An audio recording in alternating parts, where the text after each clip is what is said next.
बोलते हैं। चलिए हमारे साथ मणिशंकर अय्यर जी है। ये हिंदू मुसलमान सिर्फ कुछ नफरती चैनलों में है।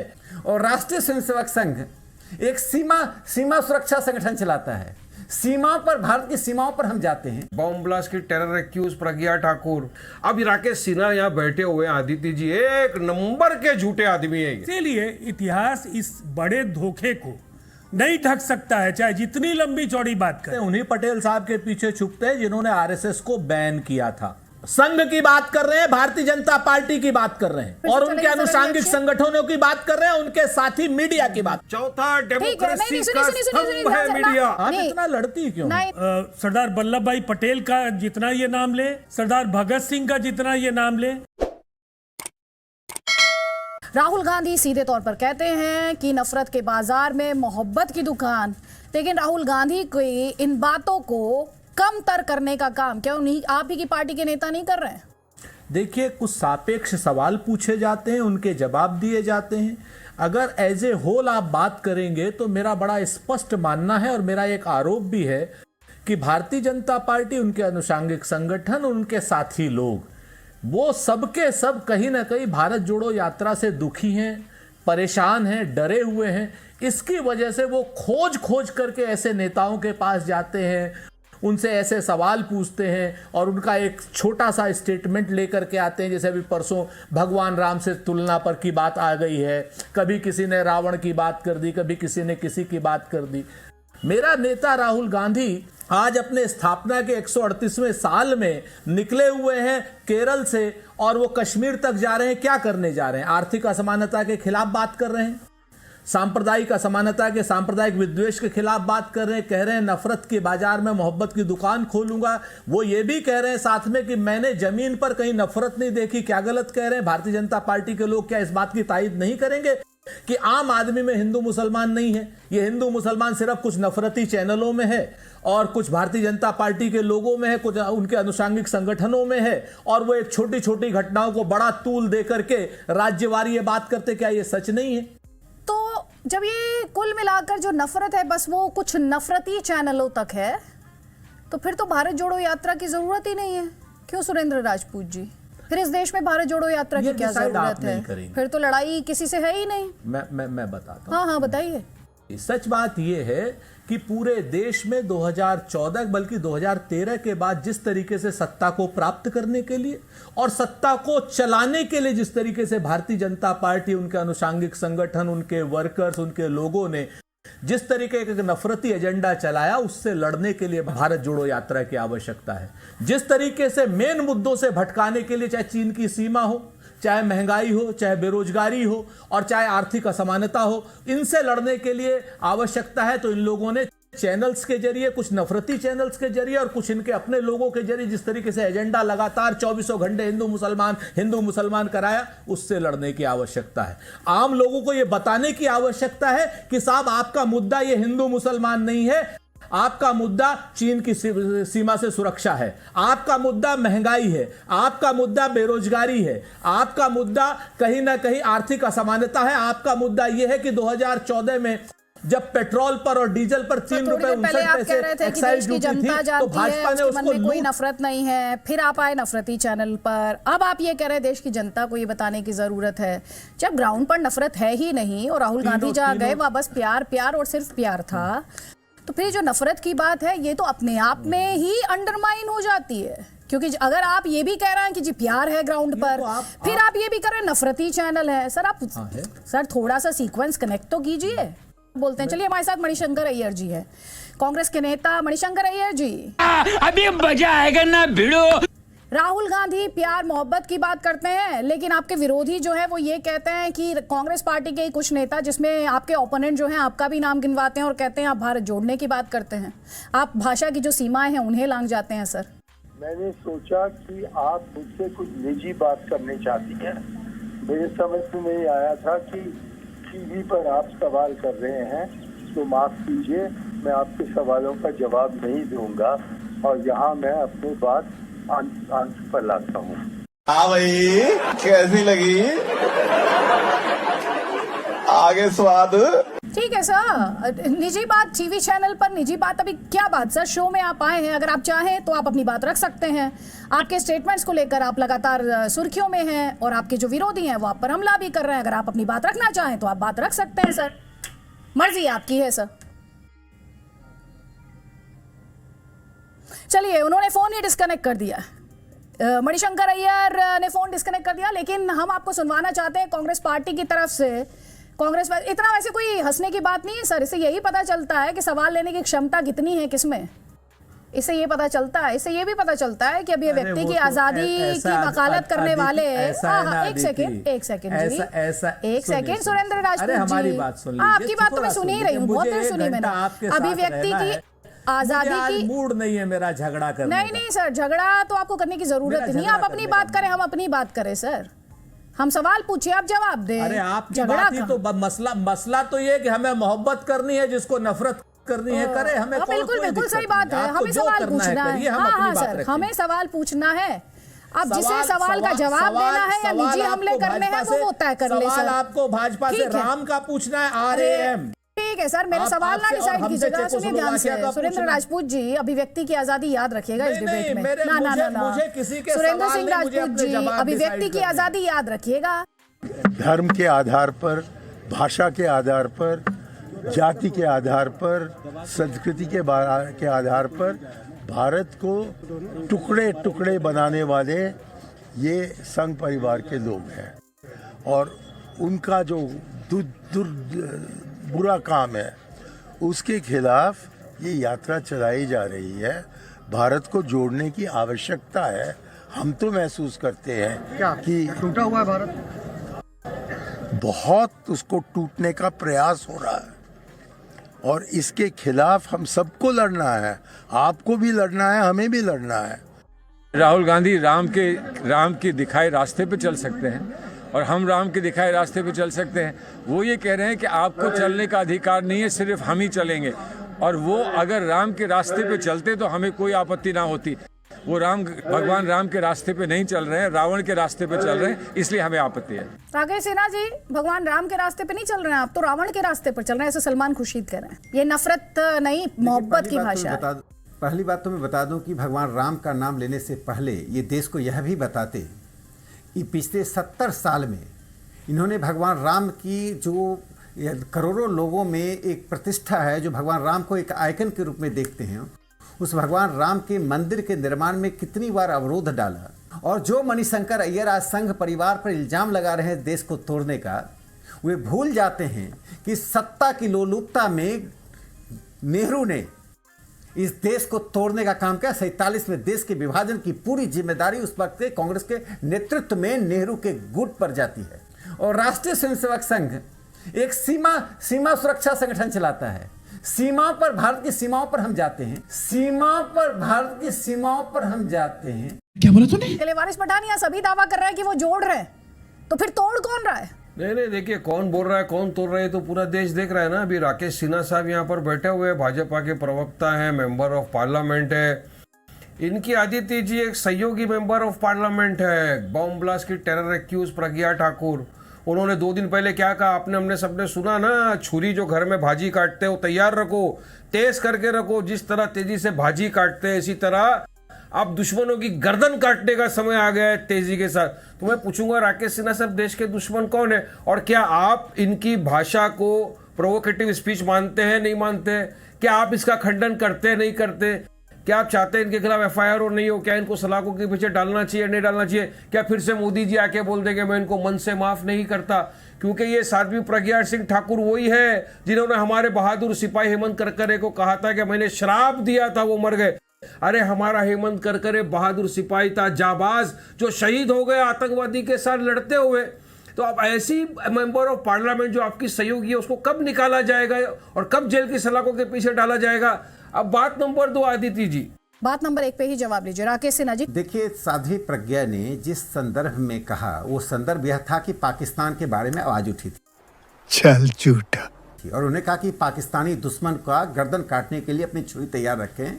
और आपको भारत के भीतर कोई दुश्मन है ही नहीं, भारत के अंदर तो दृष्टिकोणों का अंतर है। वारिस पठान साहब, आपसे मेरा अंतर इतना ही है अब राकेश सिन्हा यहाँ बैठे हुए हैं, आदित्य जी एक नंबर के झूठे आदमी है ये।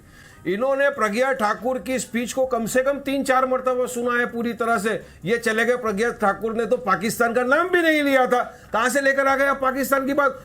उन्होंने तो कहा जो देश में लव जिहाद का चल रहा है, कौन कर रहा है, कौन दुश्मन है, तो बोले छुरी तेज करके रखो, कब मौका आ जाए गर्दन काटने का। अब यही बात अगर वारिस पठान बोल दे कि हम भी तलवार तैयार रखे, तेज करके रखो, कब मौका आ जाए दुश्मन को मारने का, तो आसमान टूट पड़ेगा, डिबेट पे डिबेट हो जाएंगे। अच्छा ठीक है, मैं कमेंट लूंगी पहले। राजीव रंजन जी, यहाँ पर सवाल ये होगा, हर पार्टी ये क्लेम कर रही है कि वो मोहब्बत बांट रही है और दूसरी पार्टी को कटघरे में खड़ा कर रही है। देखिए, अभी मैं अय्यर साहब के बयान के बाद राकेश सिन्हा जी का बयान सुन रहा था और उन्होंने कई ऐतिहासिक तथ्यों का उल्लेख किया है। और राकेश जी आरएसएस के एक विचारक हैं, विद्वान हैं, लेकिन मेरे कुछ सवाल हैं उनसे। हिंदुस्तान की आज़ादी या हिंदुस्तान का विभाजन, दुर्भाग्य से ये दोनों तारीखें एक हैं और विभाजन के लिए वो गांधी को ज़्यादा जवाबदेह मानते हैं या सावरकर को। इसे समझाने के लिए मैं केवल कुछ तथ्य सामने रखना चाहूँगा। 1937 का मदुरई सेशन हिंदू महासभा का, जिसमें पहली बार उन्होंने द्विराष्ट्रवाद का जो सिद्धांत था उसकी चर्चा की और कहा एक देश के अंदर 2 प्रतिद्वंदी राष्ट्र एक साथ नहीं रह सकते हैं और इसीलिए हिंदुस्तान और पाकिस्तान बनना ही चाहिए। और उस 1937 के हिंदू महासभा के उस प्रस्ताव का, उनके संबोधन का उल्लेख जिन्ना ने 1940 में किया, जब उन्होंने द्विराष्ट्रवाद पर मुस्लिम लीग का आधिकारिक रुख स्पष्ट किया। अब ये रिश्ते देखिए किस तरह के हैं।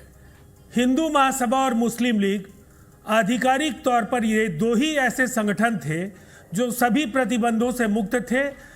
जो वायसराय का जो ऑफिस था वो हिंदुओं का आधिकारिक संगठन हिंदू महासभा को मानता था, मुसलमानों का आधिकारिक संगठन मुस्लिम लीग को मानता था। इन दोनों ने मिलकर, जब जिस समय कांग्रेस पूरे देश में मुस्लिम लीग के साथ कहीं कोई काम नहीं करने के लिए तैयार थी, इन दोनों ने मिलकर के सिंध, फ्रंटियर वेस्ट और बंगाल में सरकारें बनाई। 1942 के आंदोलन के दमन में सावरकर ने अंग्रेजों के साथ खुलकर काम किया और अपने तथाकथित हिंदुत्व टोली का इस्तेमाल अंग्रेजी हुकूमत का साथ देने में किया। दूसरी तरफ श्यामा प्रसाद मुखर्जी, जो बंगाल में उस समय मुस्लिम लीग की सरकार के उप मुख्यमंत्री थे, मुस्लिम लीग और हिंदू महासभा की सरकार के उप मुख्यमंत्री थे, उनके जिम्मे जो मंत्रालय था उसी को दमन करना था 1942 के भारत छोड़ो आंदोलन का। इतिहास के ये जो तथ्य हैं, ये मैं समझता हूँ इसको चुनौती देना राकेश जी के लिए भी संभव नहीं होगा। और इसके बाद कई ऐसे ऐतिहासिक तथ्य हैं जब तिरंगे को लेकर के इनका रुख देश के सामने आया, और कई ऐसे प्रश्न हैं जिससे हम ये कह सकते हैं कि हिंदुस्तान के विभाजन की बुनियाद विभाजन के 10 साल पहले अपने आधिकारिक प्रस्ताव के जरिए हिंदू महासभा ने मदुरई सेशन में रख दी थी और लगातार उस सिद्धांत के जरिए कई राज्यों में अपने अल्पसंख्यक, जिन्हें हम कहेंगे मुस्लिम बहुसंख्यक राज्यों में हिंदू मंत्री बन सके, इसके लिए बाजाप्ता अपने लोगों को उन्होंने समझाया और वो उस सरकार का हिस्सा बने। और इसीलिए इतिहास इस बड़े धोखे को नहीं ढक सकता है, चाहे जितनी लंबी चौड़ी बात करे। ठीक है, ये हम इतिहास में बार बार जा रहे हैं, लेकिन अपने दर्शकों को यहाँ स्पष्ट कर दें, हम 2022 में डिबेट कर रहे हैं, जो नेताओं द्वारा बयान दिए जा रहे हैं। और अब राहुल गांधी का ट्वीट भी अपने दर्शकों को हम दिखाएं यहाँ पर। हाँ, एक माँ और बेटे के बीच का प्यार अनंत और अनमोल होता है। मोदी जी, इस कठिन समय में मेरा प्यार और समर्थन आपके साथ है। मैं आशा करता हूं आपकी माता जी जल्द से जल्द स्वस्थ हो जाए। तो ये राहुल गांधी जो प्यार की, मोहब्बत की, अंडरस्टैंडिंग की बात एक तरफ कर रहे हैं, दूसरी तरफ हम देख रहे हैं कांग्रेस पार्टी के नेता ही हैं जो राहुल गांधी की बात को गिरा रहे हैं। और मणिशंकर अय्यर साहब क्या टुकड़े टुकड़े। मणिशंकर अय्यर साहब ने एक भी शब्द गलत नहीं कहा है। मणिशंकर अय्यर साहब ने जो कहा है उसी पर हम तायद करते हैं और बिल्कुल कोई गलत बात उन्होंने नहीं कही है। आप चाहे कुछ कहती रहे, number 1। Number 2, Bharatiya Janata party के लोग जब वर्तमान की जवाब नहीं दे पाते हैं अदिति जी, उस वक्त वो फिर कभी पटेल साहब के पीछे छुप जाते हैं, उन्हीं पटेल साहब के पीछे छुपते हैं जिन्होंने आरएसएस को बैन किया था। जवाब दे दे आरएसएस को बैन क्यों किया था उन्होंने, नंबर 1। नंबर 2, वो भारतीय सेना के जवानों के पीछे छुप जाते हैं जब वो सीमा की रक्षा नहीं कर पाते हैं। नंबर 3, वो चंदा चोर राम मंदिर के पीछे और धर्म के पीछे छुप जाते हैं। तो ये नहीं चल पाएगा। अब आप कुछ भी कर लीजिए। अभी मैं राकेश सिन्हा जी की बड़ी इज्जत करता हूं। राकेश सिन्हा जी आज पहली बार मुझे भटके हुए दिखाई दे रहे हैं। आप पूछ रहे हैं यात्रा के बारे में, वो चले गए 1937 तक, बाकी सारा काम राजीव भाई ने कर दिया, राजीव रंजन जी ने उनके कर दिया, उनके पास अब बोलने को कुछ नहीं है। हम इस झूठ के ही खिलाफ तो लड़ रहे हैं, हम इस प्रपंच के ही खिलाफ तो लड़ रहे हैं। हम तो कह रहे हैं कि साहब आपने अगर कुछ अच्छे काम किए हो तो बताइए। वो अच्छे काम कहते हैं हमने नोटबंदी कर दी। अगर नोटबंदी से कुछ अच्छा काम हुआ हो तो बता दीजिए। देश की अर्थव्यवस्था कहां से कहां चली गई। 59 रुपए में डॉलर था, आज 83 रुपए में डॉलर है। क्या ये बात सच नहीं है?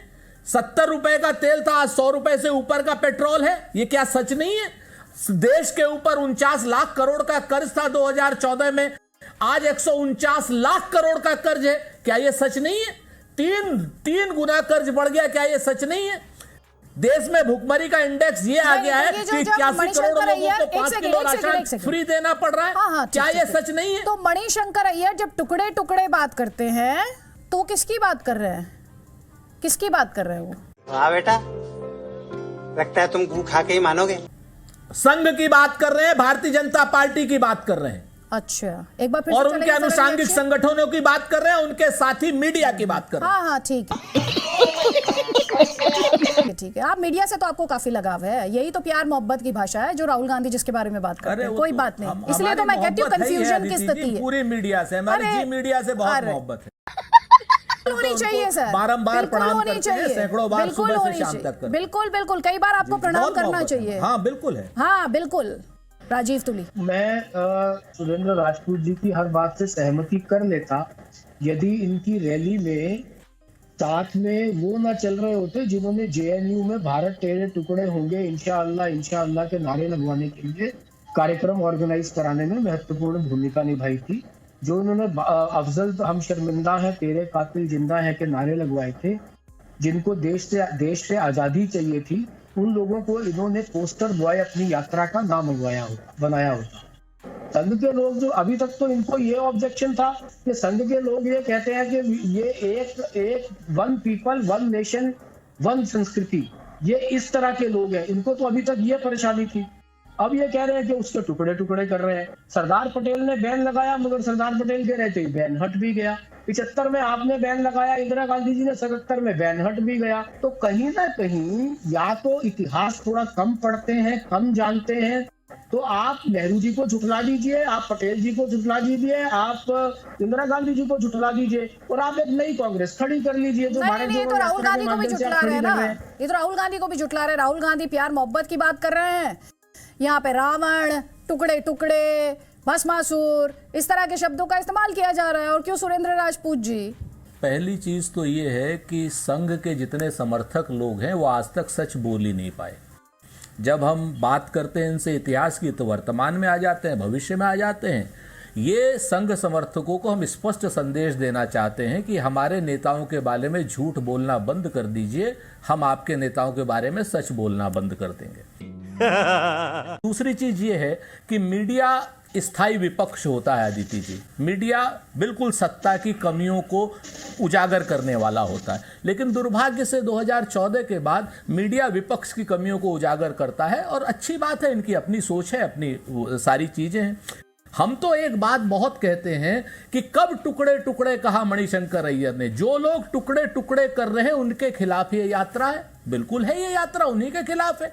रही बात आपने जेएनयू की बात कही अभी संघ समर्थक साहब ने, तो सच बात ये है। अरे मैं आपके बीच में नहीं बोला सर, प्लीज, मतलब थोड़ा सम्मान रखिए। मैं सब बता दूंगा सर। मैं असल बात आपको नहीं जानता हूं, आपकी विद्वता को नहीं जानता हूं। भारत तेरे टुकड़े होंगे करने वाले 8 कश्मीरी जो छात्र थे वो पीडीपी के मेंबर थे। उन 8 के 8 पीडीपी के मेंबरों को भारतीय जनता पार्टी ने बचाया, कश्मीर पहुंचाया और उस समय महबूबा मुफ्ती के साथ ये गलबैयां डाल करके सरकार चला रहे थे और वो 8 के 8 कश्मीरी छात्रों के ऊपर कोई मुकदमा नहीं लगा। ये अपने आप में ऐतिहासिक इसे लेके मैं सवाल आप का जवाब चाहें तो इसको चेक दूंगी कर राकेश सिन्हा से, लेकिन आपसे जो मैं सवाल पूछ रही थी उस सवाल का जवाब नहीं दिया आपने मुझे। भस्मासुर, रावण, टुकड़े टुकड़े, बताइए ना क्या उस पर आपने कोई जवाब नहीं दिया सर मुझे। हाँ सर, और सुनिए ध्यान से जो मैं आप मैंने अभी थोड़ी देर पहले आपसे ये कहा था, सुन लीजिए सर, आपको बोलने दिया ना मैंने, अब मेरी भी सुन लीजिए। आप ऐसा तो नहीं होगा आप उपदेश देंगे और सब लोग बस सुनेंगे सर। इतना लड़ती क्यों? नहीं सर, आपको लड़ना लगता है ना, आपको पलट के जवाब जब मिलता है, ये मैंने देखा है। लड़ने के मूड में नहीं सर, सुनिए ध्यान से। नहीं सर सुनिए, आप मीडिया को पाठ पढ़ाएंगे, मैं नहीं जानती वो दूसरे एंकर्स जो आपसे पाठ पढ़ लेते होंगे। तो सर जो भी आप पाठ पढ़ा रहे थे, स्थायी स्तंभ होता है, ये होता है, वो होता है, तो जब आप हमले करते हैं ना सर, उंगली आप ही पर उठ रही होती है। आपको यही कंफ्यूजन है कि आपको लड़ना मीडिया से है या आपको लड़ना बीजेपी से है? वारिस पठान, देश का युवा हमको रोज पूछ रहा है, वारिस भाई आप टीवी चैनल पे जाकर बैठते हो तो हमारी तरफ से तो सवाल करो आदित्य जी को कि मोदी जी ने कहा था ना कि 2 करोड़ युवाओं को रोजगार मिलेगा। आदित्य जी, कब रोजगार मिलेगा? कब पेट्रोल डीजल गैस का भाव कम होगा? कब डॉलर के बनिस्बत रुपया जो इतना गिर चुका है ऊपर आएगा? कब देश में एक बहाली होगी? कब देश में अमन शांति सुकून का माहौल आएगा? कब हमारा देश प्रधानमंत्री लाल आंख दिखाएंगे चीन को जो हमारे देश में घुसना चाह रहा है? तो मैं उनको बोलता हूं, मैं तो बोल रहा हूं मगर देश के कान में जू नहीं रेंगती। प्रधानमंत्री खामोश बैठते हैं, उनके कान में जू नहीं रेंगती, तो मैं क्या करूं? अदिति त्यागी एक मैसेंजर है। चौथा डेमोक्रेसी का स्तंभ है मीडिया। हाँ मुझे पता है, मुझे पता, यही मैं आप लोगों को समझाने की कोशिश करती हूँ हमेशा। यस इस्तेमाल करो, मैं इस्तेमाल कर रही हूँ, इसलिए आप बैठ के अभी बोल रहे हैं, सरकार को सवाल इसलिए आप बैठकर बोल रहे हैं। नहीं तो अभी कांग्रेस और बीजेपी से पूछूंगी ना, अगर कांग्रेस और लेकिन जो आज का भारत है, मैं मानता हूं ये छोटा सा दौर है, ये बहुत लंबे समय तक चलेगा नहीं, जहां धर्म के नाम पर जो अफीम चटाई जा रही है और वास्तविक समस्याओं से लोगों का ध्यान मोड़ा जा रहा है। शायद ऐसे भारत की कल्पना महात्मा गांधी या जयप्रकाश नारायण या नेताजी सुभाष चंद्र बोस ने नहीं की थी, और न हमारे अनाम शहीदों ने ऐसे भारत की कभी कल्पना की होगी। चाहे वो सरदार वल्लभ भाई पटेल का जितना ये नाम ले, सरदार भगत सिंह का जितना ये नाम ले, लेकिन इनकी विचारधारा से इन 2 महापुरुषों की भी गहरी आपत्तियां थी। और इसीलिए ये वक्त है कि कम से कम आज एनडीए और भारतीय जनता पार्टी को अपने सोचने के तौर तरीकों पर जरूर पुनर्विचार करना चाहिए। ठीक है, अब बताइए मैं क्या करूंगा? एक बहुत सिंपल सी टिप आपके साथ शेयर करती हूँ। अपने हाथ को इस तरीके से रखिए। If you look at this from your side, आपका लेफ्ट हैंड आपको बी के जैसे दिखेगा और राइट हैंड आपको डी के जैसे दिखेगा। B and D. B for थोड़ी मदद रखिए। वे मैथों तेरा मन पड़या